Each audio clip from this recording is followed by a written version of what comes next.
Hello friends, welcome to ರಿಶ್ಯೂಸ್ kitchen. ಯಾರ್ಯಾರು ನನ್ನ ಚಾನಲ್ ಸಬ್ಸ್ಕ್ರೈಬ್ ಮಾಡಿಲ್ವ ಪ್ಲೀಸ್ ಸಬ್ಸ್ಕ್ರೈಬ್ ಮಾಡಿ, ಹಾಗೆ ನನ್ನ ಚಾನಲ್ಗೆ ಸಪೋರ್ಟ್ ಮಾಡಿ ಫ್ರೆಂಡ್ಸ್.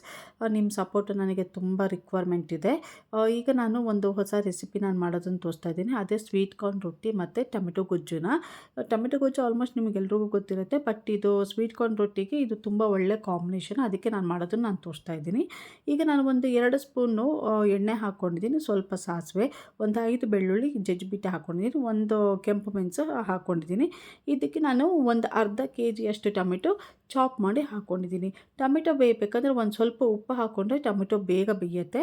ಈಗ ಒಂದು 10 ನಿಮಿಷ ಲಿಡ್ಡನ್ನು ಕ್ಲೋಸ್ ಮಾಡಿ ಬೇಯಕ್ಕೆ ಬಿಡೋಣ.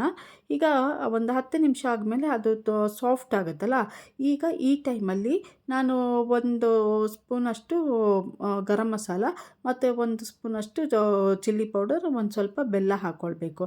ಈ ಥರ ನೀವು ಗೊಜ್ಜು ಮಾಡಿಟ್ರೆ ನೀವು 2 ದಿನ ಆದ್ರೂ ಗೊಜ್ಜೇನು ಕೆಡಲ್ಲ. ನೀವು ಬಿಸಿ ಬಿಸಿ ಅನ್ನ ಜೊತೆ ಇದು ತುಂಬ ಒಳ್ಳೆ ಕಾಂಬಿನೇಷನ್ನು. ಮತ್ತು ಚಪಾತಿ, ದೋಸೆ, ರೊಟ್ಟಿ ಇದು ಎಲ್ಲದಕ್ಕೂ ಇದು ಟೊಮೆಟೊ ಗೊಜ್ಜು ತುಂಬ ಸೂಟ್ ಆಗುತ್ತೆ.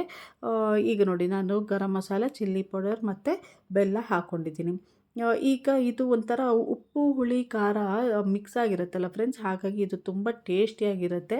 ಈಗ ನೋಡಿ, ಅದು ಚೆನ್ನಾಗಿ ಅದು ಮಿಕ್ಸ್ ಮಾಡ್ಕೊಳ್ತಾ ಇದ್ದೀನಿ. ಈಗ ಇದಕ್ಕೆ ಒಂದು ಅರ್ಧ ಗ್ಲಾಸಷ್ಟು ನೀರು ಹಾಕ್ಕೊಳ್ತಾ ಇದ್ದೀನಿ.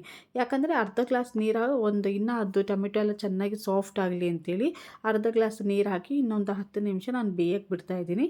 ಈಗ ಅದು ನೀರೆಲ್ಲ ಅಂದರೆ ಅದು ಟೊಮೆಟೊ ಎಲ್ಲ ಚೆನ್ನಾಗಿ ಬೆಂದಾದಮೇಲೆ ಅದು ತಿಕ್ನೆಸ್ ಆಗೂ ಬರುತ್ತೆ, ಮತ್ತು ಅದು ಚೆನ್ನಾಗಿ ಬ್ಲೆಂಡ್ ಆಗಿರುತ್ತೆ. ಟೊಮೆಟೊ ಎಲ್ಲ ಇನ್ನೂ ಫುಲ್ಲು ಸಾಫ್ಟ್ ಆಗಿರುತ್ತೆ. ಆಗ ಅದು ಟೊಮೆಟೊ ಗೊಜ್ಜು ರೆಡಿಯಾಗಿದೆ ಅಂತ ಅರ್ಥ. ಈಗ ನೋಡಿ, ಇದು ರೆಡಿಯಾಗಿದೆ ಟೊಮೆಟೊ ಗೊಜ್ಜು. ಈಗ ನಾನು ಸ್ವೀಟ್ ಕಾರ್ನ್ ರೊಟ್ಟಿ ಹೇಗೆ ಮಾಡೋದು ಅಂತ ನಾನು ತೋರಿಸ್ತೀನಿ. ಈಗ ನೋಡಿ, ಸ್ವೀಟ್ ಕಾರ್ನ್ನ ನಾನು ಅದನ್ನೆಲ್ಲ ಕಾರ್ನ್ನ ಬಿಡಿಸ್ಕೊಂಡಿದ್ದೀನಿ. ಈಗ ನಾನು ಜಾರಿಗೆ ಏನು ಬಿಡಿಸಿಟ್ಟಿರೋಂಥ ಸ್ವೀಟ್ ಕಾರ್ನ್ನ ಹಾಕಿಬಿಟ್ಟು ಇದಕ್ಕೆ 2 ಹಸಿಮೆಣಸಿನ್ಕಾಯಿ, ಶುಂಠಿ, ಬೆಳ್ಳುಳ್ಳಿ ಹಾಕ್ಕೊಳ್ತಾ ಇದ್ದೀನಿ. ನಿಮಗೆ ಖಾರ ಜಾಸ್ತಿ ಬೇಕಂದರೆ ನೀವು ಹಸಿಮೆಣಸಿನ್ಕಾಯಿ ಜಾಸ್ತಿ ಹಾಕ್ಕೊಳ್ಳಿ, ಬಟ್ ನಾನು ಖಾರ ಕೊಟ್ಟಿರೋದು ಬರೀ 2 ಹಸಿಮೆಣಸಿನ್ಕಾಯಿ, ಶುಂಠಿ, ಬೆಳ್ಳುಳ್ಳಿ ಅಷ್ಟೇ. ಈಗ ಅದನ್ನು ಫೈನ್ ಪೇಸ್ಟ್ ಮಾಡ್ಕೊಂಡಿದ್ದೀನಿ.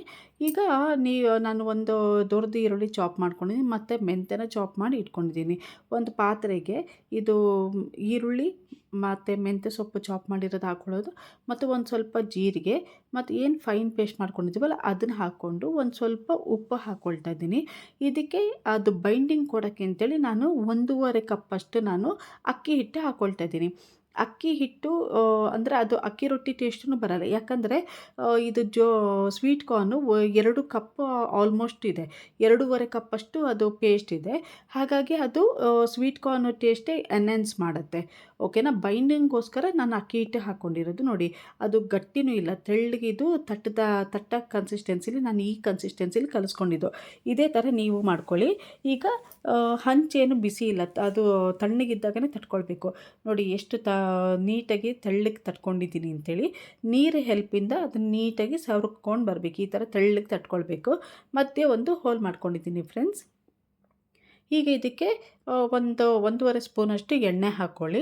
ಆಗ ಅದು ನೀಟಾಗಿ ಕ್ರಿಸ್ಪಾಗಿ ಬೇಯುತ್ತೆ. ಬೇಯಬೇಕಂದ್ರೆ ನೀವು ಲಿಡ್ಡನ್ನು ಕ್ಲೋಸ್ ಮಾಡಿ. ನೋಡಿ, ಕೆಳಗಡೆ ಈಗ ನೀಟಾಗಿ ಅದು ಕ್ರಿಸ್ಪಿಯಾಗಿದೆ. ಈಗ ನಾನು ಇನ್ನೊಂದು ಸೈಡ್ ತಿರುಗಿಸ್ತಾ ಇದ್ದೀನಿ. 2 ಸೈಡು ಅದು ಚೆನ್ನಾಗಿ ಬೇಯಬೇಕು, ಆಗ ಚೆನ್ನಾಗಿ ಟೇಸ್ಟ್ ಬರುತ್ತೆ. ಈಗ ನೋಡಿ, ಇದೇ ಥರ ಇನ್ನೊಂದು ಸೈಡು ಬೆಂದರೆ ರೆಡಿಯಾಗಿದೆ. ಇದು ಕ್ರಿಸ್ಪಿ ಅಂದರೆ ಗಟ್ಟಿ ಏನು ಬರಲ್ಲ, ನೀವು ಮಾಡಿ ನೋಡಿ. ಅದು ಕ್ರಿಸ್ಪಿಯಾಗಿ ಹಾಗೆ ಸಾಫ್ಟಾಗಿ ಇರುತ್ತೆ. ಎಲ್ರಿಗೂ ಇದು ಎಲ್ಲ ಏಜ್ ಮಕ್ಕಳಾಗಲಿ ದೊಡ್ಡವರಾಗಲಿ ಎಲ್ಲರೂ ಇಷ್ಟಪಟ್ಟು ತಿಂತಾರೆ. ನೀವೂ ಒಂದ್ಸತಿ ಮನೇಲಿ ಟ್ರೈ ಮಾಡಿ, ಹೇಗೆ ಬರುತ್ತೆ ಅಂತೇಳಿ ನನಗೆ ಕಮೆಂಟಲ್ಲಿ ರಿಪ್ಲೈ ಮಾಡಿ ಫ್ರೆಂಡ್ಸ್. ನನ್ನ ಚಾನಲ್ಗೆ ನೀವು ಯಾವಾಗಲೂ ಸಪೋರ್ಟ್ ಮಾಡಿ, ಹಾಗೆ ಲೈಕ್ ಮಾಡಿ, ಶೇರ್ ಮಾಡಿ, ಸಬ್ಸ್ಕ್ರೈಬ್ ಮಾಡಿ. Thank you.